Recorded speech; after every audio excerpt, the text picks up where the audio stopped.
Audio Jungle.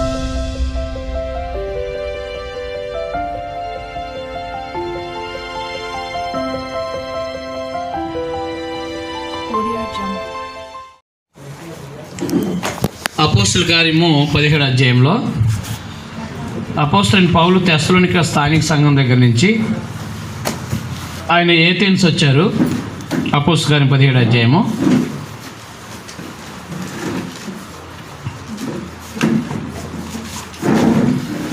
తెస్సలోనిక ప్రాంతం వచ్చి తెస్సలోనిక స్థానిక సంఘానికి ఆయన కొరింథీ నుండి 2 పత్రికలు రాశారు.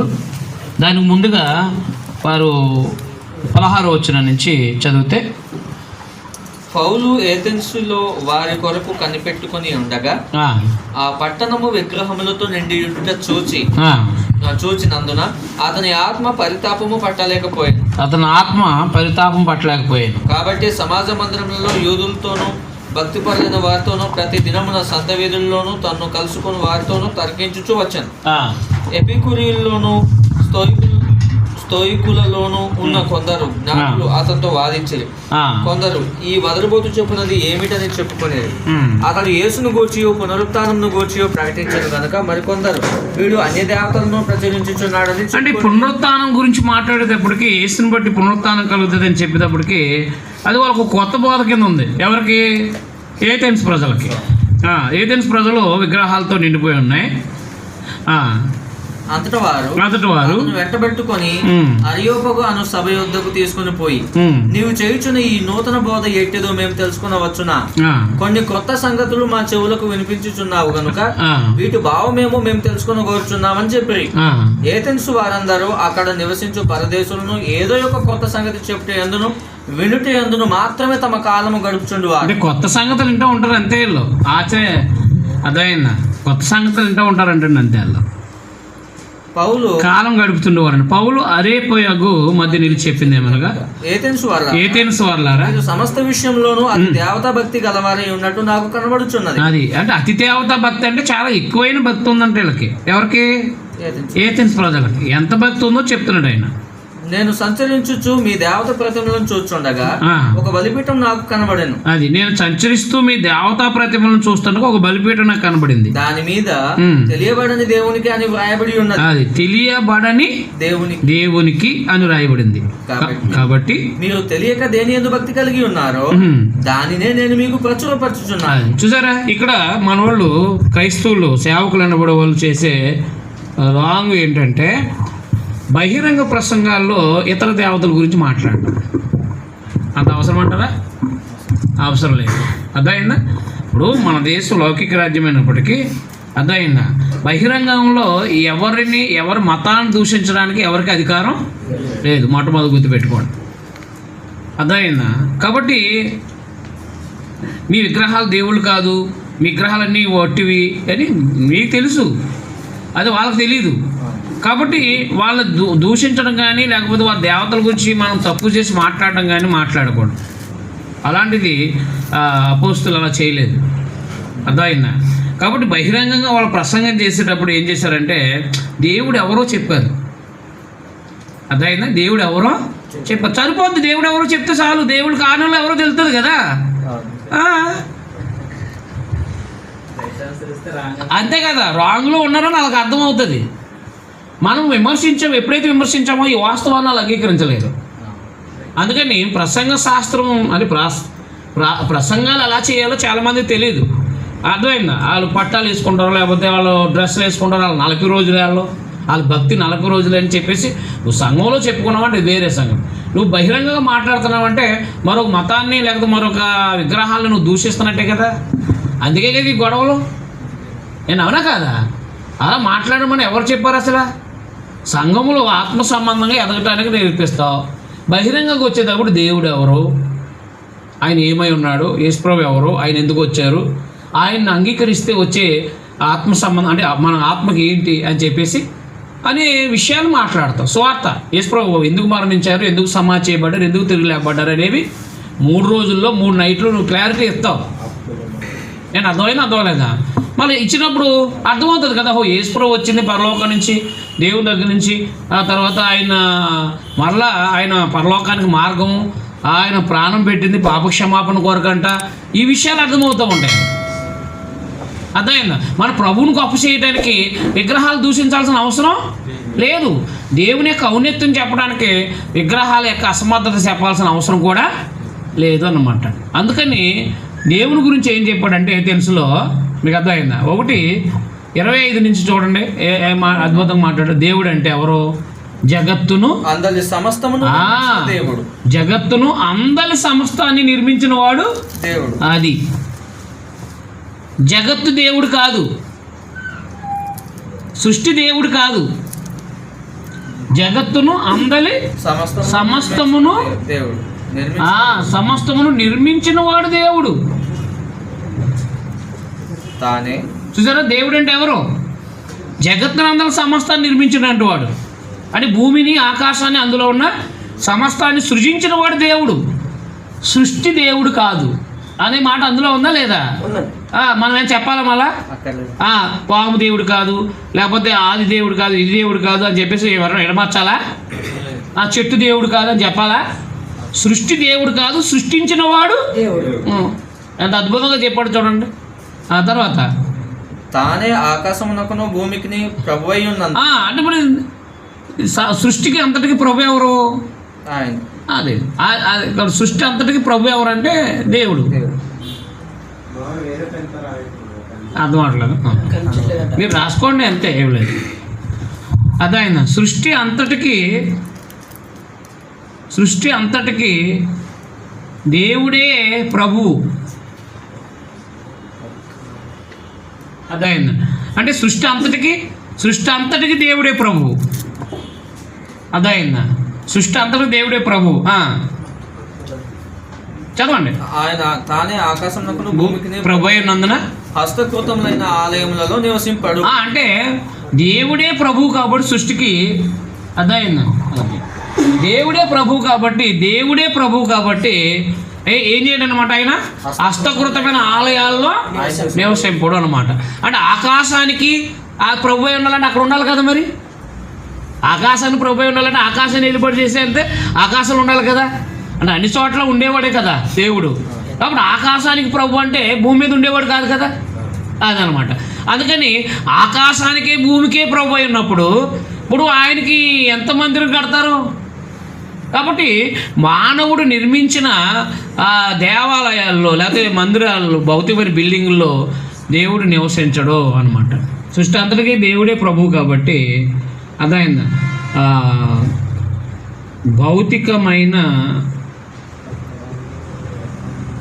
భౌతికమైన కట్టడాల్లో నివసించడు. భౌతికమైన కట్టడాల్లో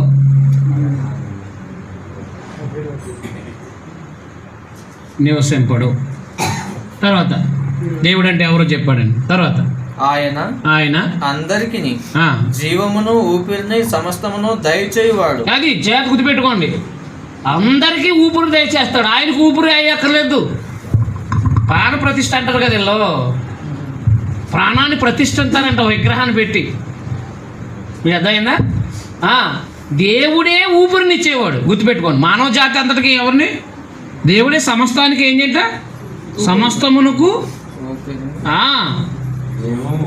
సమస్తమునకు జీవమును ఊపిరిని దయచేవాడు. కాబట్టి ఆయనకు ఊపిరి దయచేయడం ఏంటి? ఆయన్ని తయారు చేయడం ఏంటి? దయచేయవాడు దేవుడు. సమస్తానికి జీవాన్ని ఊపిరిని దయచేసేవాడు. ఆయనకు ఊపిరిని దయచేయడం కాదు, ఆయనే అందరికీ ఊపిరిని దయచేసేవాడు, అదే జీవాన్ని దయచేసేవాడు. తర్వాత గనుక తనకు ఏదైనాను కొదువై ఉన్నట్టు మనుషుల చేతులతో సేవింపబడేవాడు కాదు. అంటే మనుషుల యొక్క చేతులతో చేయబడేవాడు కాదు. ఒక మాటలో చెప్పాలంటే మనుషులతో సేవించబడేవాడు కాదనమాట. అంటే మనుషులు చేసే అంత స్థాయి, మనుషులు దేవుని చేయగలిగే అంత స్థాయికి అది కాదైంది. మనుషులు చేయక్కర్లేదు, మనుషుల చేతులతో చేయింపబడ్డాం. తర్వాత మరియు యావత్ భూమి మీద కాపురముండుటకు ఆయన యొక్కని నుండి ప్రతి జాతి మనుషులను సృష్టించి. కాబట్టి సమస్త మనుషులను చేసినవాడు, సమస్త మానవులను నిర్మించిన వాడు లేకపోతే. మనిషి నుండి మనిషిని చేశాడు, అవునా?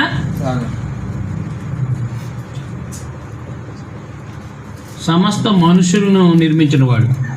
మనిషి నుండి మనిషిని చేసి అదాయన భార్య భర్తల ద్వారా దేవుడు అదాయన వివాహ వ్యవస్థ ద్వారా ప్రపంచంలో మానవులు నిర్మించాడు. కాబట్టి ఒక మనిషి నుండి ప్రతి జాతి మనుషులను సృష్టించాడు. ఆయన సృష్టించాడు, మనుషుల చేత సృష్టించబడేవాడు కాదు, మనుషుల్నే సృష్టించినవాడు. జాగ్రత్త పెట్టుకోండి. దేవుడు అంటే ఎవరు? మనుషులను సృష్టించినవాడు, మనుషుల చేత సృష్టించబడినవాడు కాదు. అది కాబట్టి సమస్త మానవులు నిర్మించినవాడు లేదా సృష్టించినవాడు. వారు ఒకవేళ దేవునిని తడవులాడి కనుగొందురేమో అని. అంటే దేవుని తడువులాడు అంటే ఎక్కడున్నాడు దేవుడు అని చెప్పేసి తడువులాడుకుంటారేమో, ఎక్కడున్నాడని వెతుక్కుంటారేమో అని చెప్పేసి తను వెతుకు నిమిత్తము అంటే దేవుని ఎదకడం కోసం నిర్ణయ కాలాలని వారి నివాస స్థలం యొక్క పొలిమేరలను ఏర్పరచను. కాబట్టి చూడండి, సృష్టింపబడిన వస్తువులను ఆలోచిస్తే దేవుడు ఉన్నాడని తేటపరచబడుతుంది. అంటే పొలిమేరలు పెట్టాడు, హద్దులు ఏర్పాటు చేశాడు అనమాట. మన గురించి మన నిర్మాణం గురించి ఆలోచిస్తే దేవుడు ఉన్నాడని తేటపరచబడ్డాడు. అదైందా? అలాగే ఈ భూమిని, ఆకాశాన్ని, అలాగే సముద్రాన్ని చెప్పాడు కదా, ఏది యోబు గ్రంథం 12:7 7-12 అలాగే కీర్తన 19:1-2 1-2 లైన్లో ఏం చెప్పాడు ఆయన? ఆకాశం అంతరిక్షం ఆయన చేతి పనిని ప్రచురం చేస్తుంది, దేవుని బయలుపరుస్తుంది. సృష్టింపబడిన ప్రతిదాన్ని ఆలోచిస్తే దేవుడు ఉన్నాడని తేటపడుతుంది. కాబట్టి దేవుడు ఏం చేశాడు? మానవులు తెలుసుకునేటట్టుగా పొలిమేరలను ఏర్పాటు చేశాడు. అది దేవుడు అన్ని చోట్ల ఉండేవాడు అనమాట. అదైనా దేవుడు మానవులకి దూరంగా ఉండేవాడు కాదు. మేము క్లాసులకు వెళ్ళేవాళ్ళం, నెల్లూరు మానవులకు దూరంగా ఉండేవాడు కాదు, అంటే అన్ని చోట్ల ఉండేవాడని. అంత క్లాసులకు వెళ్తే నెల్లూరు అంటే పాలకొండ నుంచి నెల్లూరు వెళ్ళినప్పుడు ఎక్కడికి వెళ్తున్నారు మీరే అడిగేవాళ్ళం. మేము వెళ్తే దేవుడి దగ్గరికి వెళ్తున్నాం అని వాళ్ళు. ఎక్కడికి వెళ్తున్నారంట? దేవుడి దగ్గరికి వెళ్తున్నారంట. అంటే దేవుడు ఎక్కడ ఉంటాడు? వాళ్ళ దృష్టిలో ఎక్కడో ఉంటాడు, అంతేనా? దేవుడు మానవులకు దూరంగా ఉండేవాడు. మానవుడు ఎక్కడ ఉన్నాడో అక్కడ ఉంటాడు. అదైందా? ఉండేవాడు. దేవుడు మానవులకు దూరం ఉండేవాడు కాదు. మీకు అర్థమైందా? తర్వాత అంటే దేవుడు అన్ని చోట్ల ఉండేవాడని అర్థం, దాని భావం. మనం ఆయన బ్రతుకుతున్నాము, ఉనికి కలిగి ఉన్నాం. అంటే ఈ రోజు అంటే మనం చలిస్తున్నాం, అంటే బ్రతుకుతున్నాం, అంటే మనం కదిలి వెళ్తున్నాం, ఒక చోట నుంచి ఒకటికి వెళ్తున్నాం అంటే ఎవరి వాళ్ళంట? అంటే మానవుడు. అదే దేవుని వల్లనే మనిషి బ్రతుకుతుంది, దేవుని వల్లనే మానవుడు అంతే. ఆయన లేకపోతే లేడు మనిషి. బ్రతుకుతున్నాడు, చలిస్తున్నాడు, ఉనికి కలిగి ఉన్నాడు. మానవుడు ఉనికి కలిగి ఉన్నాడంటే ఈరోజు ఎవరి వల్ల? అంతే. కాబట్టి దేవుడు అంటే ఎవరో చెప్పాడండి ఆయన. అదైందా? తర్వాత అటువలే మనం ఆయన సంతానమని ఆనాడు కవీశ్వరులో మానవులందరూ కూడా దేవుని సంతానమే అని చెప్పారంట. వాళ్ళు కూడా మీ కవీశ్వరులు కూడా చెప్పారు కదయా, అదైంది మనుషులందరూ దేవుని సంతానం అని చెప్పేసి. కాబట్టి మనం దేవుని సంతానమై ఉండి దేవుని పిల్లలమై ఉండి మనుషుల చమత్కార కల్పనల వలన మనుషులు చమత్కారంగా కల్పిస్తూ ఉంటారు. ఏది? బంగారాన్ని, వెండిని, రాతిని. అందులో దేవుడు ఉన్నాడని తలంచకూడదు. బంగారంలో, వెండిలో మలచబడిన దాంట్లో దేవుడు ఉన్నాడని తలంచకూడదు. అదైందా? కాబట్టి ఆ అజ్ఞాన కాలాన్ని దేవత్వం పోలి ఉందన్నాడు కదా, దేవుణ్ణి ఉన్నాడని తలంచకూడదు. బంగారంలో, వెండిలో దేవుడు ఉన్నాడని తలంచకూడదు. మనుషులు నిర్మించిన ఆ యొక్క వాటిలో దేవుడు ఉన్నాడని తలంచకూడదు. ఆ అజ్ఞాన కాలాన్ని దేవుడు చూస్తున్నట్టుగా ఉన్నాడు. ఎప్పుడు? యేసు రాకముందు. ఇప్పుడైతే అంతటా అందరూ మారు మనసు పొందాలని మనుషులకు ఆజ్ఞాపిస్తున్నాడు. ఎందుకో తెలుసా? ఎందుకు మనుషులు అందరూ మారు మనసు పొందాలని దేవుడు కోరుకున్నాడు? ఎందుకనగా తాను నియమించిన మనుషుని చేత నీతిని అనుసరించి భూలోకానికి తీర్పు తీర్చబడి ఒక దినము నిర్ణయించున్నాడు. కాబట్టి మృతుల్లో ఆయన లేపినందున ఎవరిని? ప్రభు అయిన యేసుక్రీస్తు అని. దీని నమ్ముడికి అందరికి ఆధారం కలగజేసి ఉన్నాడు. మరి మృతుల పునరుత్థానం గూర్చి వారు వినినప్పుడు కొందరు అపహాస్యం చేశారు, కొందరు దీని గూర్చి చెప్పినది ఇంకోసారి అని చెప్పారు. అలా ఉండగా పౌలు వారి మధ్య నుండి వెళ్ళిపోయారు. అయితే కొందరు మనుషులు అతను హత్తుకొని విశ్వసించారు. వారు అరేయోపిగీతుడైన దియోనీసియా, దమరి అనే ఒక స్త్రీ, వీరితో కూడా మరి కొందరు ఉన్నారు.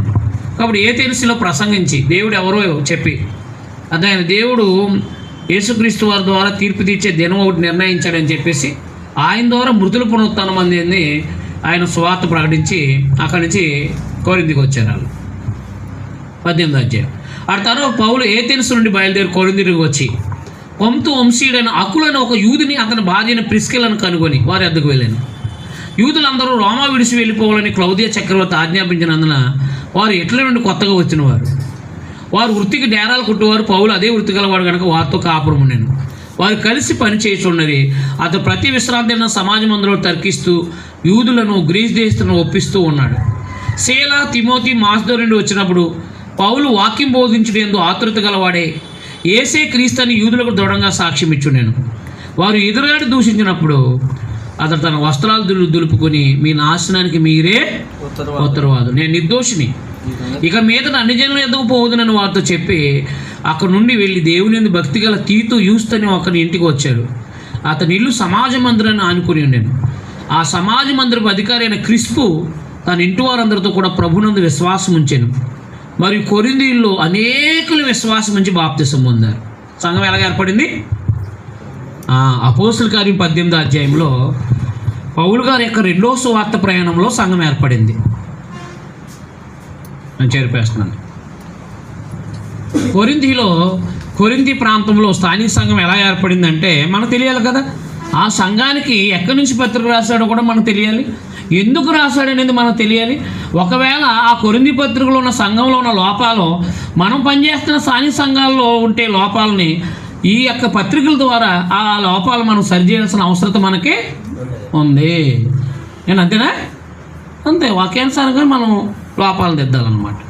కాబట్టి 2వ సువార్త ప్రయాణంలో అదేనా అపోస్తుడైన పౌలు 2వ సువార్త ప్రయాణం 2వ సువార్త ప్రయాణంలో కొరింథీ ప్రాంతంలో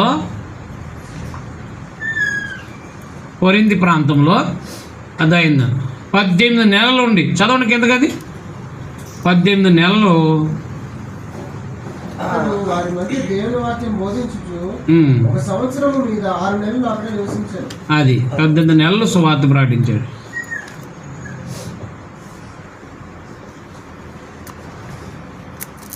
నెలలు సువార్త ప్రకటించడం జరిగింది. కాబట్టి అన్యుల్లో నుండి అన్యులు క్రైస్తవులయ్యారు. అంటే సంఘం ఏర్పడింది, క్రీస్తు సంఘం ఏర్పడింది. ఓ మాటలో చెప్పాలండి, అర్థమైందా? ఈ కొరింథీ అనే ప్రాంతం అకయ అనే జిల్లాలో ఉంది. కొరింథీ అనే ప్రాంతం అకయ అనే జిల్లాలో ఉంది. అర్థమైందా? అకయ అనే జిల్లాలో ఉంది. ఇది రోమా ప్రభుత్వం కాలంలోనే ఉంది. ఇది రోమా ప్రభుత్వ యొక్క ఏలుబడిలోనే ఉంది అది. అర్థమైందా? కాబట్టి ఇది అన్యుల ప్రాంతం, గుర్తుపెట్టుకోండి.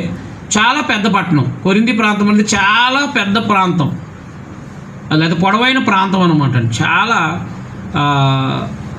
పొడవైన ప్రాంతం ఇది, పొడవైన ఒక సిటీ అన్నమాట. సుమారుగా 6 లక్షల జనాభా నివసిస్తారన్నమాట. మీకు అర్థమైందా? ఒక కొరింథీ ప్రాంతం అనేది అకయ జిల్లాలో ఒక ప్రాంతం, ఒక పెద్ద పట్టణం లాంటిది అనమాట. అలాంటి ప్రాంతంలో అంతకుముందు ఎవరు వచ్చారు? ఇటలీ నుంచి, అంటే రోమా ప్రాంతం నుంచి, రోమాలో ఉన్న క్రీస్తు సంఘ సభ్యులు ఎవరు?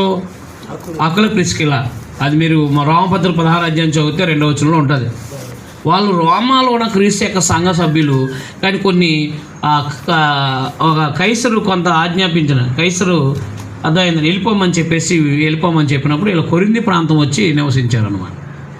ఈ కొరింథీ ప్రాంతంలో వీరిద్దరు కూడా, అంటే పౌలు గారు అలాగే వారి యొక్క భార్య భర్తలు ఇద్దరు కలిపి వారు కష్టపడి పని చేసుకుంటూ, దేరాలు కొట్టుకుంటూ ఏం చేశారంటే అక్కడున్న యూదులకి వాక్యం బోధించారు, స్వార్థ చెప్పారు. వాళ్ళు వినలేదు. ఏసే మెస్సే అని చెప్పారు ప్రతి ప్రాంతంలో వాళ్ళు యూదులకి, వినలే. అప్పుడు అన్ని జైళ్ళ దగ్గరకు వచ్చి స్వార్థ చెప్పినప్పుడు మొట్టమొదట క్రిస్పు కుటుంబము రక్షించబడింది. అర్థమైందా? కొన్ని కుటుంబాలు క్రైస్తవులు అయ్యారనమాట. ఈ క్రైస్తవులైన అది సంఘం ఏర్పడింది. ఏర్పడిన తర్వాత ఈయన ఏం చేశాడంటే ఏపీసీకి వెళ్ళిపోయాడు. అర్థమైందా? ఎక్కడికి వెళ్ళిపోయాడైనా? ఏపీసీ ప్రాంతానికి వెళ్ళిపోయాడు 19వ అధ్యాయంలో. అర్థమైందా? అప్పుడు అపోల్లో అనే ఆ అపోల్లో ఏం చేశాడంటే ఇక్కడ సంఘంలో పనిచేశాడు. ఆయన వాకింగ్ చెప్పాడు అని బాప్తిస్మ ఇచ్చేసి వెళ్ళిపోయారు. వాకింగ్ చెప్పేసి బాప్తిస్మ ఇచ్చేసి వెళ్ళిపోయాడు. సంఘం ఏర్పడింది. అప్పుడు 24వ వచనంలో అలెగ్జాంద్రియ వాడిన అపోల్లో ఒక యూదుడు ఎఫెసునకు వచ్చాడు. అతడు విద్వాంసుడును లేఖనములందు ప్రవీణుడే ఉన్నాడు.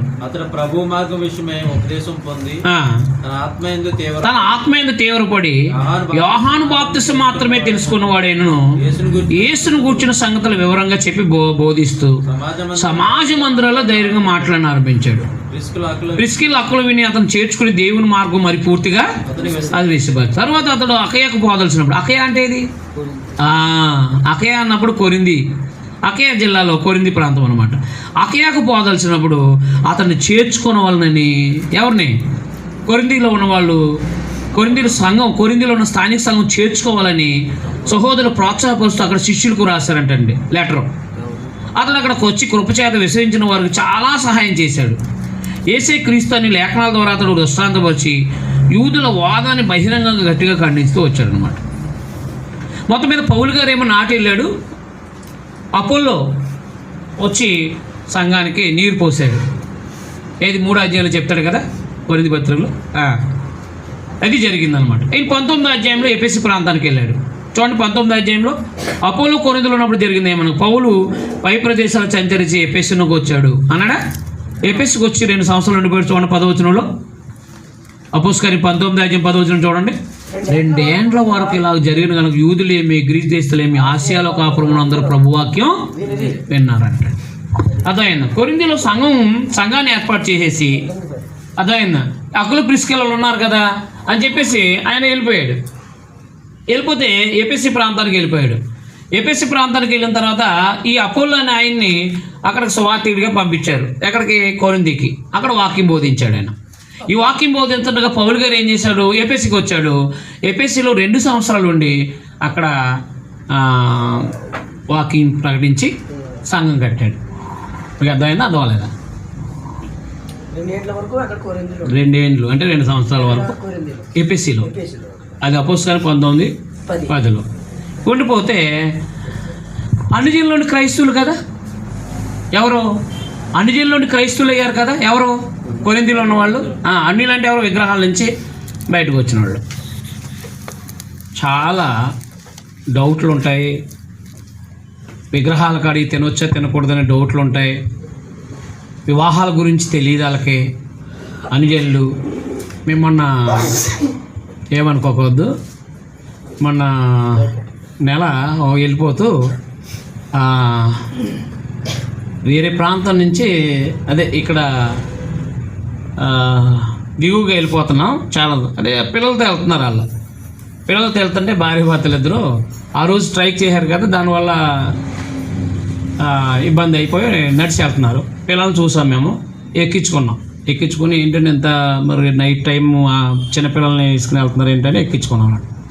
ఎక్కించుకుంటే ఆయన ఎందుకు వచ్చారంటే ఇక్కడికి 7 సంవత్సరాలు అయిందంటే పెళ్ళి అయ్యి 7 సంవత్సరాలు అయిన తర్వాత ఈయనకి ఈ భార్య భర్తలుగా సర్టిఫికెట్ లేదంట, మ్యారేజ్ సర్టిఫికెట్ లేదంట. అందుకని వాళ్ళకి అదే కోట సీట్లో అదే కోట కార్డులో పేరు లేవన్నమాట. ఆయన ఒక మాట అన్నాడు సింపుల్గా, అంటే ఏంటి మీరు అప్పుడే చేసుకోవచ్చు కదా, మీకు తెలుసు కదా సార్ ఇక్కడ ఏజెన్సీ ప్రాంత పరిస్థితులు అన్నాడు. అంతే, నాకు వివరంగా చెప్పకుండా. మీకు అర్థమైంది? అర్థం లేదా? అంటే ఏంటి, ఇష్టపడతారు, పెళ్ళిళ్ళు చేసుకుంటారు. కానీ ఇంకా అక్కడ మ్యారేజ్ రిజిస్టర్ ఉంటారా, సర్టిఫికెట్ ఉండదు. తర్వాత ఇది మన రిజిస్టర్ ద్వారా లైసెన్స్ అనేది ప్రభుత్వం లైసెన్స్ ఉండదు, ఏముండదు. కలిసిపో పెళ్లి చేస్తారు. ఇప్పుడు సర్టిఫికేట్ కావాలంటే 7 సంవత్సరాల తర్వాత ఎవరు రాసిస్తారు? ఇప్పుడు నేనే రిజిస్టర్ని, నన్ను అడిగితే నేను రాసిస్తానా? నన్ను లోపలేస్తారు. నేను ఎందుకని నేను ఆ టైంలో నాకు రిజిస్ట్రేషన్ ఉండాలి. తర్వాత అక్కడ కాలేజీ పేపర్ ఎందుకు ఉంటుంది? వరుస 1, 2, 3 వరుస చేస్తుంది కదా నాకు. నేను అవునా కాదా? మధ్యలో పెట్టి ఎవరు రాసిస్తారు? ఆలోచన చేయండి. సింపుల్గా అన్నారు. అంటే అనుజనులకి వివాహ వ్యవస్థ యొక్క విలువలు తెలీదు. విగ్రహ సంబంధమైన అపవిత్రత ఉంటుంది వాళ్ళకి. అందులోంచి వచ్చిన ఉంటాడు. ఆ దేవుడు ఈ దేవుడు అంటూ ఉంటారు ఎప్పుడు వచ్చినా సరే. లేదా ఆ తల్లి ఈ తల్లి అంటూ ఉంటారు. ఏమన్నా ఆ తల్లికి ఎట్టి తిట్టాలి, ఈ తల్లికి ఎట్టి తిట్టాలంటారు. ఏ తల్లి లేదు కానీ తల్లి అంటూ ఉంటారు. ఆయన అవునా కాదా? ఉన్నారా? ఏ తల్లి లేదు, ఉన్నదా? మధుకొంద బతుకు 8 కదా చెప్పాడు.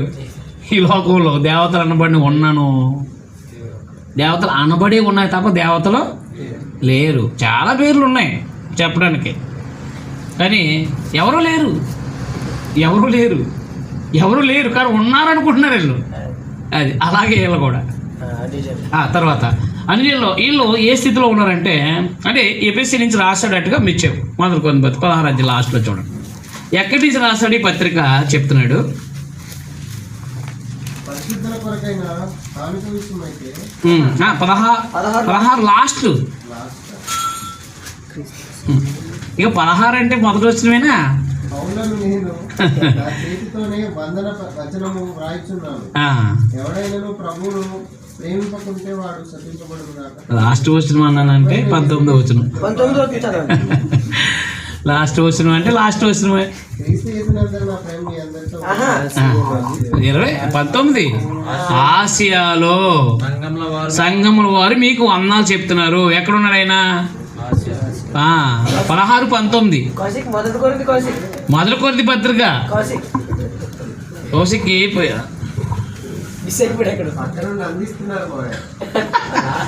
ఎప్పుడు కూడా పక్క వాళ్ళ మాట ఎప్పుడు వినకూడదు. నెంబర్ 1 మనం చదువుకుంటున్నప్పుడు ఎప్పుడు స్కూల్లో కూడా వినకూడదు. అసలు మనం పాయింట్ చెప్పే టీచర్ చెప్పే పాయింట్ మిస్ అయిపోతాం మనం. ఎప్పుడు పక్క వాళ్ళు ఇలా గోకి ఇది అంటారు. అది ఎప్పుడు వినకూడదు. నేను వాకింగ్ చెప్పేటప్పుడు ఎప్పుడైనా పక్కోడు మాట్లాడుతాను అనుకోండి, వాడి దగ్గర నుంచి లేచి వెళ్ళిపోతాను నేను. అది ఎప్పుడైనా సరే ట్రైనింగ్ అయినప్పుడు ఈ సిన్సియర్గా ఉండేవాడిని. ఎవరు కూడా పక్కనే అనకూడదు. ఎందుకంటే పాయింట్ ఎగిరిపోదు. చూసారు 16-19 అంటే ఏంటది? ఆసియాలో సంఘముల వారు మీకు వందనాలు చెప్తున్నారు అన్నారు. ఆసియా అంటే ఏపీసీ సంఘం వారు మీకు వందనాలు చెప్తున్నారు. అది అంటే ఎక్కడి నుంచి రాస్తున్నాడు ఈ లెటరు? ఏపీసీ నుంచి రాస్తున్నాడు. ఎవరికి రాస్తున్నాడు? అన్యజనులు క్రైస్తవులైన వారికి, కొరింథీలో ఉన్న సంఘానికి. అదనమాట. వీళ్ళు ఏ స్థితిలో ఉన్నారో చెప్పాడు అనమాట.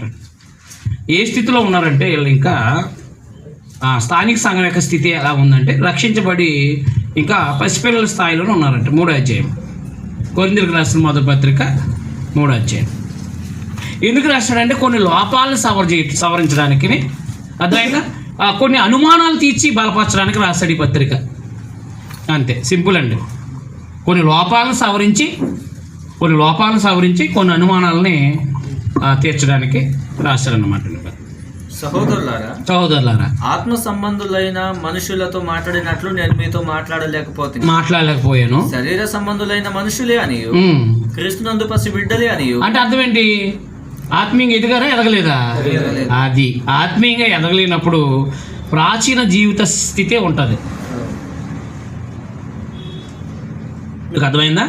ఆత్మీయంగా ఎదగలేనప్పుడు ఏముంటుంది? ప్రాచీన స్థితి ఉంటుంది. అంటే చిన్నపిల్లలు అన్నమాట. వీళ్ళు చిన్నపిల్లలు కాబట్టి వీళ్ళు ఏమేమి సమస్యలు ఉన్నాయో మీకు సింపుల్గా చెప్పి నేను ముగిస్తాను. 3వ అధ్యాయంలో చెప్పాడు కదా, క్రీస్తునందు పసిబిడ్డలే అని మీతో మాట్లాడాల్సి వచ్చింది.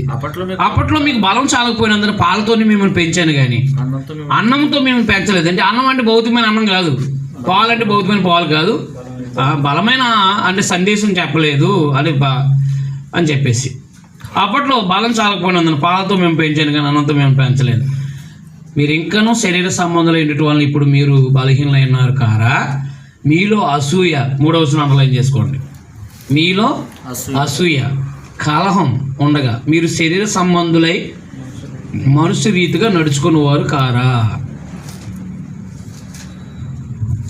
అది పసిపిల్లల స్థితి అన్నమాట. పసిపిల్లల్లో పార్టీలు ఉంటాయి. పసిపిల్లలు ఏముంటాయి? పార్టీలు అంటే తెలుసా? గ్రూపులిజం ఉంటుంది. నేను నాన్న పార్టీ అమ్మ పార్టీ అని. పెద్ద ఎదుగున్నాడు ఎవడో అమ్మ పార్టీ నాన్న పార్టీ అండవు అంటాడా? చూడండి 1 అధ్యాయము 12 వచనంలో, మీలో ఒకడు నేను పౌలు వాడను, ఒకడు నేను అపోల్లో వాడను, మరి ఒకడు నేను కేప వాడను, ఇంకొకడు నేను క్రీస్తు వాడను అని చెప్పుకుంటున్నారని నా తాత్పర్యం. అంటే ఏం జరిగింది? వాళ్ళు ఏమున్నాయంట? ఈ సువార్తికిల్ని గ్రూపులిజాలు ఉన్నాయన్నమాట అండి వీళ్ళకి. ఇప్పుడు కూడా ఉన్నాయి కదా మనకి. ఎవడో ఒక పెద్దవాడు ఉంటాడు, ఆడు గ్రూప్ అంటాడు. మనకే గ్రూపు లేదనుకోండి, అర్థమైందా? మేము పలానా సంబంధం అంటూ ఉంటారు. నువ్వు క్రీస్తు సంబంధం అని చెప్పుకోవాలి ఎక్కడైనా సరే. పలానా సంబంధం అంటే కుదరదు ఇక్కడ. ఎందుకంటే ప్రభు ప్రాణం పెట్టింది ఆయన, ప్రభు ప్రాణం పెట్టింది మన కోసం ఆయన కాబట్టి. వాక్యం అందిస్తే అపోలో అయినా పౌలు అయినా ఎవరైనా ఒకటే అని చెప్పాడు అనమాట. ఏమున్నాయంటే వీళ్ళకి ఇక్కడ 10వ వచనంలో, సహోదరులను మీరు అందరూ ఏకభావంతో మాట్లాడాలని, మీలో కక్షలు లేక ఏక మనసుతో ఏకతత్వంతో మీరు సన్నద్ధులై ఉండాలని మన ప్రభుని యేసుక్రీస్తు పేరట మిమ్మల్ని వేడుకుంటున్నాను. నా సహోదరులను మీలో కలహాలు కలవని మిమ్మల్ని గూర్చి క్లోయో ఇంటి వారి వలన తెలిసిందన్నాడు. ఎవరు చెప్పారంట పౌలు గారికి? క్లోయో ఇంటి వారు పౌలు గారికి చెప్పారంట కలహాలు ఉన్నాయని చెప్పేసి. అయితే వీళ్ళు కూడా కొన్ని అడిగారంట, రాశారంట. ఏది 7వ అధ్యాయంలో మీరు 8వ అధ్యాయంలో మీరు రాసిన వాటి విషయం అంటాడు. అవునా? అంటే వీళ్ళు కొన్ని డౌట్లు అడిగారు. మనం కూడా అడుగుతూ ఉంటారు కదా, విగ్రహాలు తినొచ్చు తినకూడదు. ఆయన కూడా అడిగారు అనమాట. అది తీర్చాడు, ఆయన డౌట్ తీర్చాడు. తర్వాత ఇక్కడ వీళ్ళు ఏమంటున్నారంటే 12వ వచనంలో, మీలో ఒక నేను పౌలు వాడిని, నేను ఒక అపోల్లో వాడిని, మరొకడు కేఫా అంటే పేతురు సంబంధిని, ఇంకొకడు క్రీస్తు వాడిని అని చెప్పుకున్నారు. నా తాత్పర్యం గొడవలు ఎందుకు వచ్చిన? కలహాలు ఉన్నాయన్నమాట సంఘంలో. ఏమున్నాయండి ఇక్కడ? కలహాలు ఉన్నాయండి. కలహాల కారణం గ్రూపులిజం, అంతే కదా. ఇప్పుడు ప్రభుత్వాల్లో, లోకంలో ప్రభుత్వాలు ఉన్నాయి, అర్థమైందా? ప్రభుత్వాలు ఉన్నాయి, వాటిని బట్టి కలహాలు. నేను అవును కదా, ఆ పార్టీ వాళ్ళు ఈ పార్టీ వాళ్ళు పడదు, ఈ పార్టీ వాళ్ళు ఆ పార్టీ వాళ్ళు పడదు. నేను అంతేనా? అందువల్లే కదా గొడవలు. వాళ్ళు వస్తే వీళ్ళని వేస్తారు, వీళ్ళు వస్తే వాళ్ళని వేస్తారు. ఏ చచ్చిపోయింది ఈ భూమి ఉన్నంత వరకు ఏ గొడవలు. నేను అవునా కాదా? అది మనకు వద్దనుకున్న గొడవలు. కానీ మీకు సమస్య వచ్చింది కాబట్టి చెప్తాను అనమాట. నేను పలానా సంబంధం అంటాడు, నేను ఇంకొక ఆయన పలానా సంబంధం అంటూ ఉంటాడు. నేను వేరు, నువ్వు నా సంబంధం వేరు, నీ సంబంధం వేరు అనేటప్పటికీ గొడవలు వస్తూ ఉంటాయి. అలాగే సువార్త అదే యేసుప్రభు ద్వారా మానవ జాతికి రక్షణ. యేసుప్రభు ప్రాణం పెట్టడం ద్వారానే కదా ఈ అవకాశాలు ఏర్పడ్డాయి. పనులను బట్టి కొట్టుకుంటున్నారండి వీళ్ళు. ఏమని బట్టి? పనులను బట్టి కొట్టుకుంటున్నారు. పౌలు గారు అదే క్లారిటీ ఇచ్చాడు 3 అధ్యాయాలు. అది మనం తర్వాత ఆలోచిద్దాం. కలహాలు ఉన్నాయంట అండి. తర్వాత 2వ పాయింట్, 2వది 5వ అధ్యాయం మొదటి వచ్చి,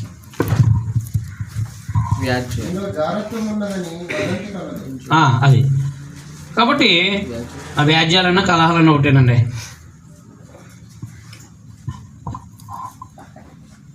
జారత్వం ఉందంట. తర్వాత 8వ అధ్యాయం 7వ అధ్యాయం వివాహాన్ని కూర్చిన డౌట్లు ఉన్నాయంట. వివాహాన్ని కూర్చిన ప్రశ్నలు ఎవరికి లేవా మీకు? వివాహాన్ని కూర్చిన ప్రశ్నలు ఉన్నాయంట. తర్వాత విగ్రహాలకి బలర్పించిన వాటి గురించి 8వ అధ్యాయం.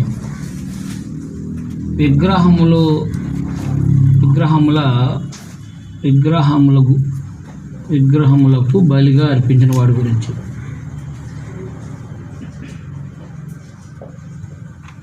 బలిగా అర్పించిన వాటి గురించి. బలిగా అర్పించిన వాటి గురించి. ఇంకా సమస్యలు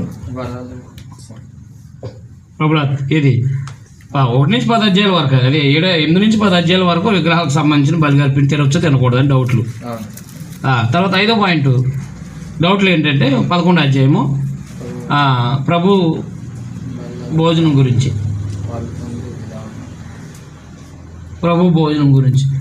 వీళ్ళు ప్రభు భోజనాన్ని రొట్టెలకి అంటే భోజనంకి తినేస్తున్నారంట. అది జ్ఞాపకార్థం భోజనం అయ్యా, కడుపు నింపుకునే భోజనం కాదు అని చెప్పేసి దాని గురించి క్లారిటీ ఇచ్చారు. మనం చదువుతాం కాబట్టి వివరంగా ఆలోచన చేస్తాం. తర్వాత 12వ అధ్యాయంలో వరాల గురించి,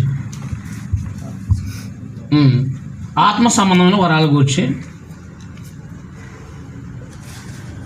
ఆత్మ సంబంధమైన వరముల గురించి చదవండి. 12వ అధ్యాయము ఆత్మ సంబంధమైన వరాల గురించి. మరియు సహోదరులారా, ఆత్మ సంబంధమైన వరములను గూర్చి మీకు తెలియకుండా నాకు ఇష్టం లేదు. అది అంటే ఆత్మ సంబంధమైన వరాల గురించి తెలియాలని చెప్పేసి చెప్పడానికి చేశాడనమాట, చెప్పడానికి రాశాడనమాట అండి. తర్వాత అది కాదు 12 ఆత్మవరాల్లో అవన్నీ కూడా అవుతాయి. 13, 14, 12, 13, 14 అధ్యాయాల వరకు అదనమాట. 15 అధ్యాయం మొదటి వచ్చిన పునరుత్థానం గురించి 1, 12 చూడండి. 15, 12 చూడండి. 15, 12 చూడండి ఒకసారి. క్రీస్తు మృతుల్లో నుండి లేపబడి ఉన్నాడనగా ప్రకటింపబడుతుండగా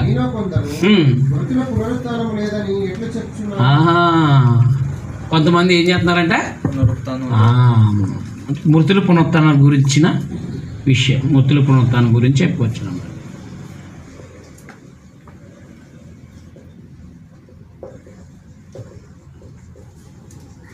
మృతుల పునరుత్థానం గురించి చెప్పారనమాట.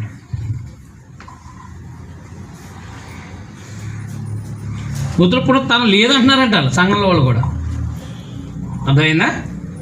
కాబట్టి కొన్ని ఏమో అర్థమైందన్న కలహాలు, కక్షలు ఈ ఉండడం, వాటికి సంబంధించి ఉన్నాయి, లోపాలు ఉన్నాయి, జాగ్రత్త సమస్య ఉంది. అలాగే అది 6వ అధ్యాయంలో కూడా ఉంది కదా, ఇక్కడ వ్యాజ్యాలు అంటే ఇక్కడ ఇందులోనే 6వ అధ్యాయంలో వ్యాజ్యములు అంటే వాళ్ళ గొడవలు, అవి కూడా కలహాల్లోకి రావు, గొడవలు అనమాట. వాళ్ళు గొడవలు పడుతున్నారు, కోర్టుల దగ్గరికి వెళ్తున్నారంట. సంఘంలో వచ్చిన గొడవలు ఎప్పుడు కోర్టులోకి వెళ్ళకూడదు. బయట మన పక్కింటోడు అన్నిడైతే కనుక ఆడి విషయమే మనకు ఒక స్టేషన్కి వెళ్ళొచ్చు, అండ్ ఇలాగ మా స్థలం ఇలా కాదంటున్నాడు అని చెప్పేసి చెప్పుకోవచ్చు, తప్పు కాదు అది. కానీ సంఘంలో వాళ్ళ గొడవలు అదే కోర్టులు తీసుకెళ్ళకూడదు. సంఘంలో ఉన్న గొడవలు సంఘ పెద్దల ద్వారా లేకపోతే సంఘంలో ఎదిగినట్టు వాళ్ళ ద్వారా సమస్యల్ని తీర్చుకోవాలి తప్ప సంఘంలో వాళ్ళు సహోదరులు ఎప్పుడు కూడా కోర్టులకు వెళ్ళకూడదు, గుర్తుపెట్టుకోవడం. మనం సహించుకోవడం మంచిది, మనం అన్యాయాన్ని సహించుకోవడం మంచిది, కానీ సహోదరుని ఎప్పుడు కూడా కోర్టులకి ఏడవకూడదు. అదొక సమస్య ఉందని చెప్పేసి చెప్పాడు అనమాట. టోటల్గా ఆత్మీయంగా ఎదగలేదు కాబట్టి అర్థమైంది. టోటల్గా ఏమైందంటే లోకము సంఘంలోకి వచ్చేసింది, అర్థమైందా? లోకం ఎక్కడికి వచ్చేసింది?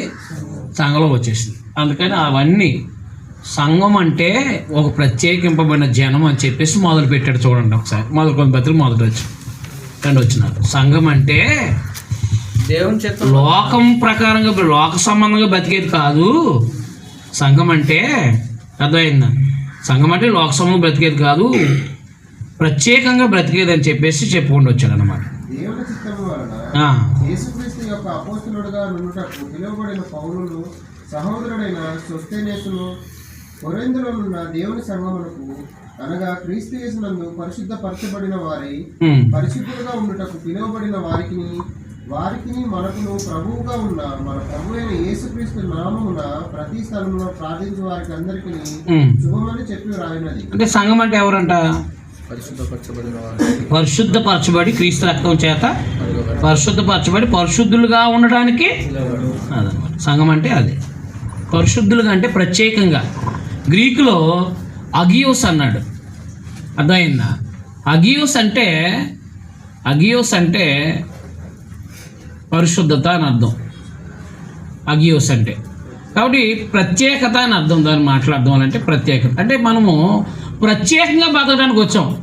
బాప్తిసం పొందామంటే ప్రత్యేకంగా ఉండడానికి వచ్చాం, ప్రాచీన జీవితంలో గడపడానికి రాలేదు క్రైస్తవులుగా ఇది. కాబట్టి ప్రత్యేకించబడిన మనము అని చెప్పేసి మొదలు యేసు రక్తం ద్వారా ఎందుకు ప్రత్యేకించబడ్డాము, ఎందుకు ప్రత్యేకంగా మనం బ్రతకాలని మనం ప్రత్యేకించబడ్డాం, ప్రత్యేకంగా బ్రతకాలి. కాబట్టి ఇలాంటి యొక్క జీవన విధానము అలా అనుజనులు ప్రవర్తించినట్టుగా మనం ప్రవర్తించకూడదు అని చెప్తూ అర్థమైందా? క్రైస్తవులైన మనము ఆ యొక్క దైవ సంబంధన కార్యక్రమాల్లో ముందుకు సాగాలని చెప్పేసి ఆయన తన ఆత్మ సంబంధం వరాలని సద్వినియోగం చేసుకుని అందరూ కలిసికట్టుగా సంఘ క్షేమాభివృద్ధి కోసం ప్రయాసపడాలని అర్థమైంది అని చెప్పుకొచ్చాడు అనమాట. అది 15వ అధ్యాయము 58 చూడండి వచనం చూసి మనము భోజనానికి వెళ్దాం, బ్రేక్ తీసుకుందాం.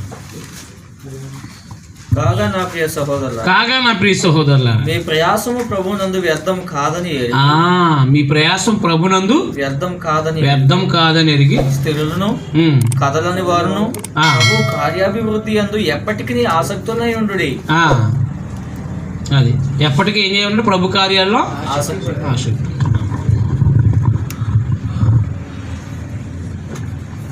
ప్రోత్సహించాడు అనమాట అండి. అది అర్థమైందా? అధ్యాయం మనం అధ్యాయాల వారిగా వచనం టు వచనం ఆలోచన చేద్దాం.